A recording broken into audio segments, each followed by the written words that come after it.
Bonjour à tous, aujourd'hui nous allons apprendre à utiliser l'extension Design Générative de Fusion 360 pour pouvoir améliorer une pièce suivant les contraintes qui lui sont imposées et pour alléger le poids.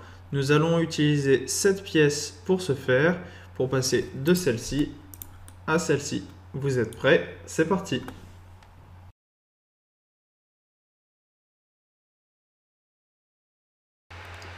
Donc, notre but, ça va être de garder que la matière qui est utile à la fonction du support. Donc, on va aller dans l'extension du design génératif et ensuite, on va cacher tous les composants qui ne participent pas à l'opération qu'on va appliquer sur le support. Donc, on cache tout, sauf le support d'en bas.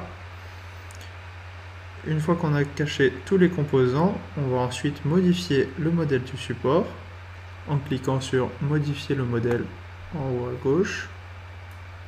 Donc on clique et ensuite on va créer une enveloppe autour du support pour le protéger entre guillemets, pour indiquer où la matière ne peut pas aller. Donc on crée une esquisse sur le plan du dessus, sur le plan XZ, et sur cette esquisse on va créer des projections. Donc la projection de cette surface. Comme ça on va pouvoir créer un décalage des lignes pour pouvoir faire dépasser du support et ainsi créer la protection. On fait un décalage de moins de 10 mm. Une fois qu'on a créé ce décalage, on va aussi créer un décalage sur les lignes projetées des perçages. Donc on sélectionne pour pouvoir faire des mises en volume, pour mettre les paramètres nécessaires à la génération du design. On fait 2 mm également et on répète l'opération sur chacune des lignes projetées des perçages.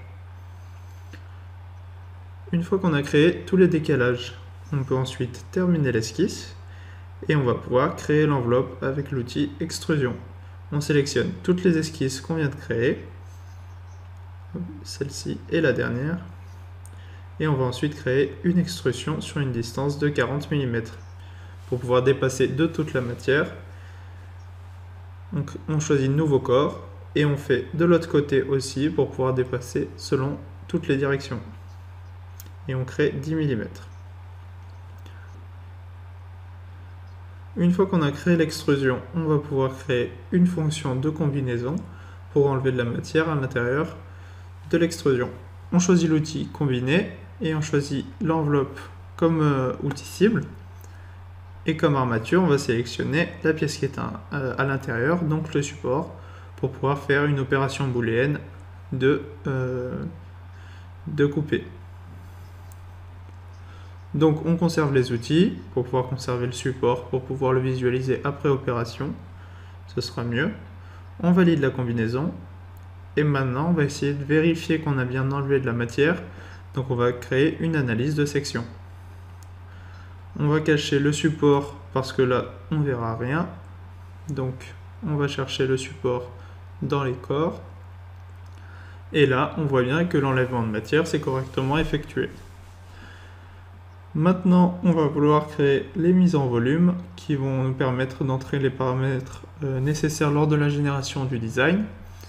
Donc on va réafficher l'esquisse qu'on vient de créer et on va créer les extrusions ici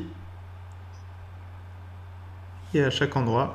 Ce sera la matière qu'on voudra garder puisque c'est celle-ci qui est importante pour les fonctions de fixation du support.